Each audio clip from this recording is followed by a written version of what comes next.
नमस्कार दोस्तों, आप सब कैसे हो? आप सब बढ़िया हो? तो आप सभी का लोकेश आर्यस एजुकेशनल प्लेटफॉर्म में आप सभी का स्वागत है। तो दोस्तों, हमने राजस्थान ज्योग्राफी के बारे में कुछ टॉपिकों के बारे में हम पढ़ रहे थे। जैसे हमारा टॉपिक चल रहा है वनस्पति। वनस्पति में हमने देखी थी प्रमुख घास एवं पादप देखे थे। पादप तो हो गए थे, प्रमुख घासें देखी थी। जो प्रमुख घासें सेवन दामन घास जैसलमेर पाई जाती है। उत्तरी भाग में बुल घास, बीकानेर, मोचिया घास, चूरू, ताल छापर पाई जाती है। पूर्वी क्षेत्र में खस घास है जो भरतपुर पाई जाती है। एंचा घास भी। दक्षिण दक्षिण दक्षिण राजस्थान में, दक्षिण राजस्थान बांसवाड़ा में बांस पाए जाते हैं। तो अब इसके बाद एक एक के बारे में पढ़ेंगे।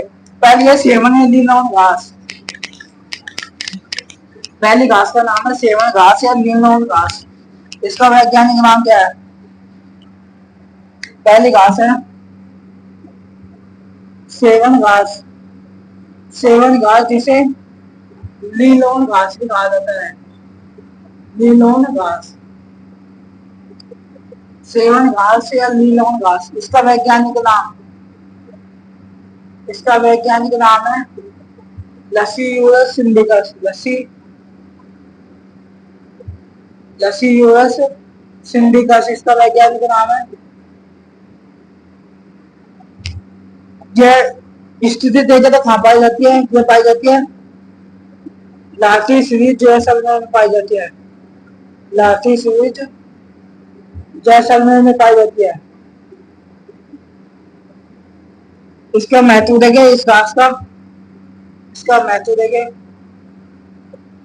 सेवन घास, सेवन घास जैसलमेर में पाई जाती है। जैसलमेर में पाई जाती है भाई। यह घास गोडाउन पक्षी के लिए, यह घास गोडाउन पक्षी के लिए, गोडाउन पक्षी के लिए आवश्यक है। गोडाउन पक्षी के लिए आवश्यक है।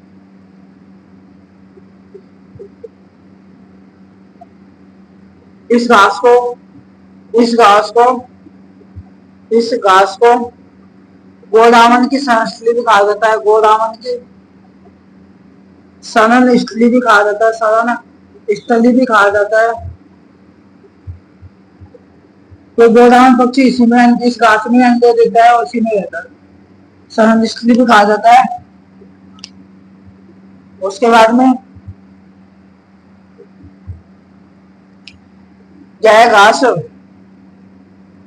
यह घास सेवन नीलौन घास, यह घास दुधारू पशुओं के लिए उपयोगी, दुधारू पशुओं के लिए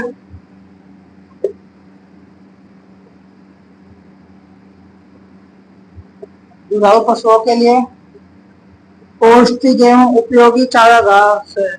पौष्टिक एवं उपयोगी घास है। उपयोगी घास दुधारू पशुओं के लिए पौष्टिक एवं उपयोगी उपयोगी घास है।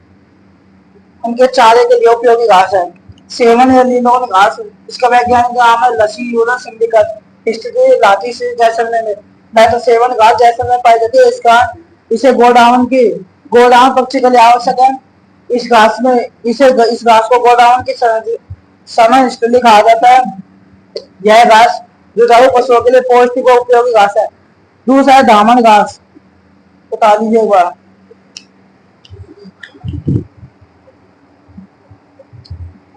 जो इस घास है, इसमें गोडाउन पक्षी अधिक पाए जाते हैं। यह घास, इस घास में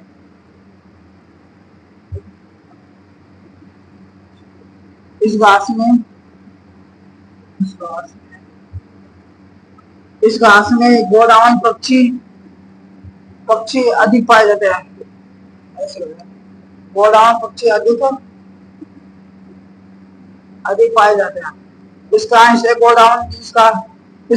गोडाउन की सनस्थली कहा जाता है। गोडाउन। अब इसके बाद में दामन घास बता दिए दोस्तों। तो इसके बाद में देखते हैं दामन घास।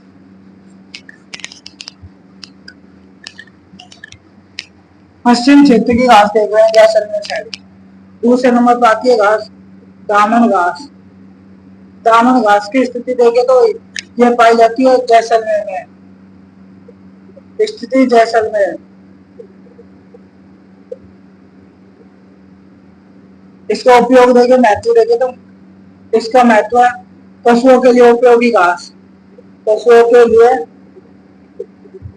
पशुओं के लिए उपयोगी चारा घास, चारा, पशुओं के लिए उपयोगी चारे के रूप में, चारे के रूप में, चारे के रूप में, चारे के रूप में उपयोगी, चारे के रूप में रहता है, पशुओं के लिए उपयोगी चारे के रूप में। उसके बाद में अगली घास है बांस। बांस, बांस की स्थिति देखे तो बांस सर्वाधिक पाई जाती है बांसवाड़ा में। बांस का महत्व देखे तो पहला है बांस को आदिवासियों का, बांस को आदिवासियों की आदिवासियों की इमारती लकड़ी खाया जाता है, लकड़ी खाया जाता है। तो ज्यादातर जो आदिवासी लोग हैं बांस से अपना घर बनाते हैं। बांस को आदिवासियों की इमारती लकड़ी खाया जाता है, बांस को आदिवासियों का रसोना खाया जाता है।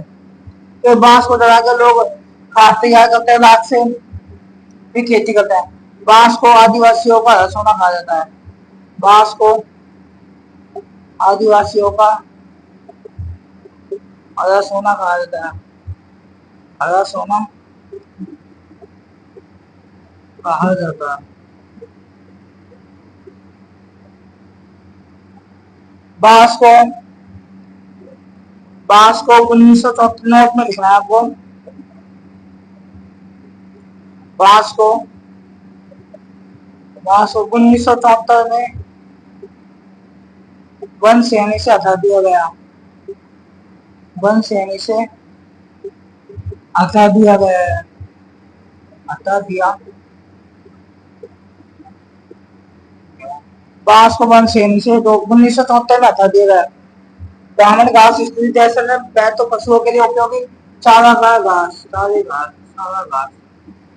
बांसवाड़ा में पाया जाता, बांस पाया जाता है बांसवाड़ा में। मैं तो बांस, बांस को आदिवासियों की माटी लकड़ी खाया जाता है, बांस को आदिवासियों का हरा सोना खाया जाता है। बांस को 1974 वन श्रेणी से हटा दिया है। फिर इसके बाद में देखें खसघास। खसघास भरतपुर केरल में पाई जाती है, इससे शरबत बनाई जाती है, शराब बनाई जाती है। उतार एक बार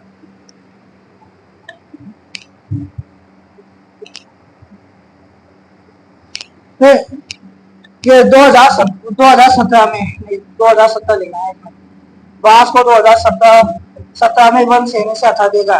यह सबसे ऊंची घास, यह राजस्थान की सबसे ऊंची घास है, यह राजस्थान की सबसे ऊंची घास,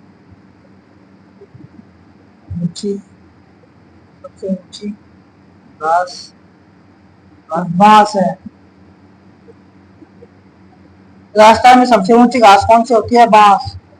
बताइए एक बार।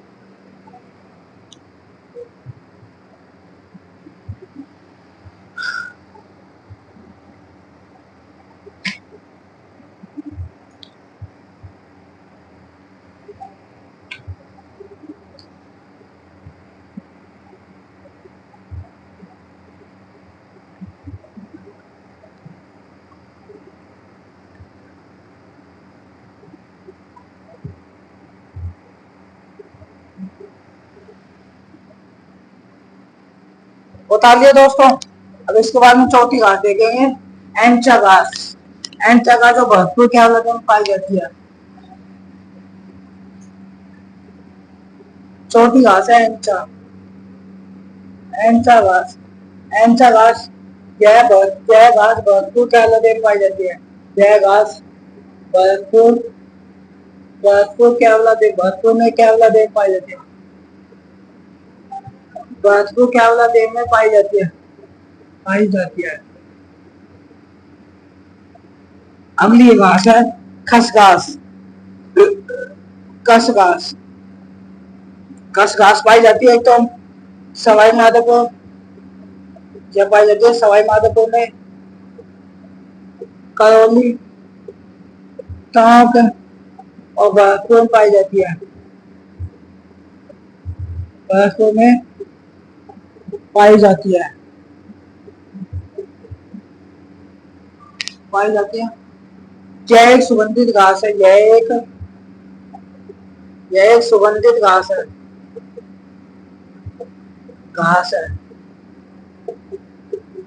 इस घास का उपयोग देखते हैं। इस घास का उपयोग होता है दो चीजों में, एक तो शरबत बनाने में, वो एक तो परफ्यूम बनाने में इसका उपयोग होता है।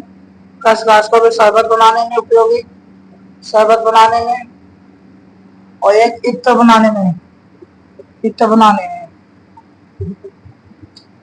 इत्र बनाने में उपयोगी। इत्र का मतलब परफ्यूम बनाने में, सेंट बनाने में और शरबत बनाने में। खस घास सवाई माधोपुर, करौली, टोंक, भरतपुर में पाई जाती है। यह सुगंधित घास है, इसका उपयोग शरबत बनाने, इत्र बनाने। तो इसके बाद में देखेंगे गुड़ घास। गुड़ घास बीकानेर में पाई जाती है, और मोचिया घास ताल छापा चूरू में पाई जाती है। ताल के बाद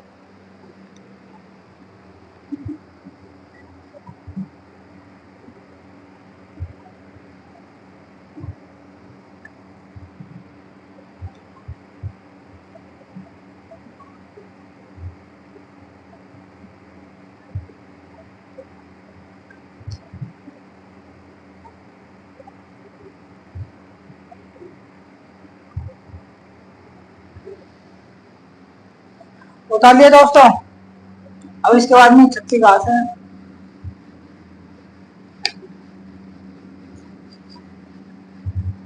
अगली घास का नाम है बुल घास। बुल घास पाई जाती है बीकानेर में, यह बीकानेर में पाई जाती है, बीकानेर में पाई जाती है, बीकानेर में, बीकानेर में पाई जाती है। बुल घास यह एक सुगंधित घास है, यह एक सुगंधित घास है।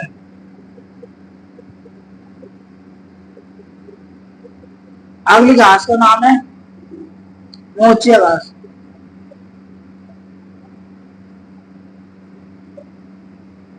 मोचिया घास पाई जाती है आपके चूरू में, ताल छापर, ताल छापर चूरू, ताल छापर चूरू में पाई जाती है।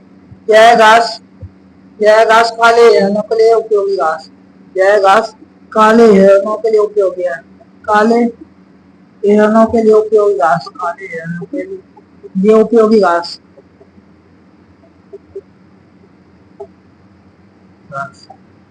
अब इसके बाद में अन्य घासें देखते हैं। अन्य घासें, अन्य घासें हैं। अन्य घासों के नाम है, पहला है अंजन, पहली अंजन, दूसरे नंबर पर करड़, अंजन करड़, तीसरे नंबर पर भरूच, चौथे नंबर पर मोत, मोत या मोचिया, मोतिया, मोत या मोतिया। अब चौथा पॉइंट देखेंगे, डी पॉइंट है वानिकी एवं वृक्षारोपण कार्यक्रम, वानिकी एवं वृक्षारोपण कार्यक्रम, वृक्षारोपण कार्यक्रम देखेंगे। पहला हम देखेंगे, पहला कार्यक्रम है मरु वृक्षारोपण कार्यक्रम और मरु विकास कार्यक्रम। पहला मरु वृक्षारोपण कार्यक्रम देखें। तो इसके बाद में अब नेक्स्ट वीडियो कल। तो आज के लिए नहीं, आपको वीडियो अच्छा वीडियो को लाइक कीजिए, चैनल को सब्सक्राइब कीजिए। थैंक यू, धन्यवाद। तो हमारे यूट्यूब चैनल पर बने रहिए।